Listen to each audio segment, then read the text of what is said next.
from the devastating floods here in southern Louisiana is now at least 6 people. Thousands of people have been forced from their homes. And as you see in this video, dramatic rescues happening back to back to back, including this child rescued by the Coast Guard. CBS News correspondent Don Champion is in Baton Rouge with the very latest on the recovery efforts.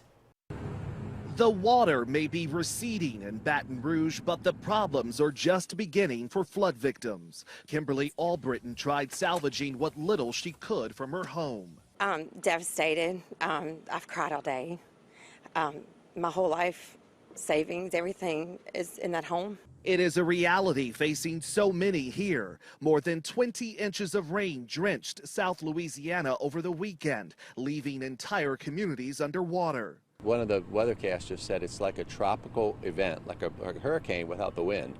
The deluge stranded thousands of residents, leading to dramatic rescues from the air and on the ground. Even though the water level is dropping in some parts of Baton Rouge, there is real concern further downstream that waterways there could crest in the coming days, causing even more flooding. This morning, airboats were still being used to rescue stranded residents. Since the water started rising, volunteers have also pitched in. I'm so glad y'all doing We're this. going to take a big Are step y'all up. firemen or something? No, ma'am. Just good guys? I don't know if my wife might disagree with that statement. More than 40,000 homes and businesses here are without power. Don Champion, CBS News, Baton Rouge, Louisiana.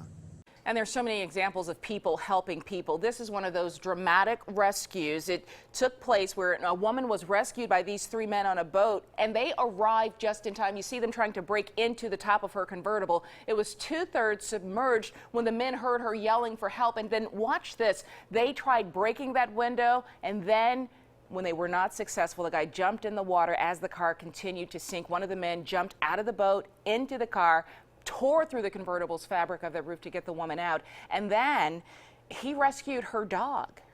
That car was completely submerged, and I took a deep breath, held it, and just kept feeling around. And eventually I felt something furry and yanked the dog out, and luckily the dog was still conscious.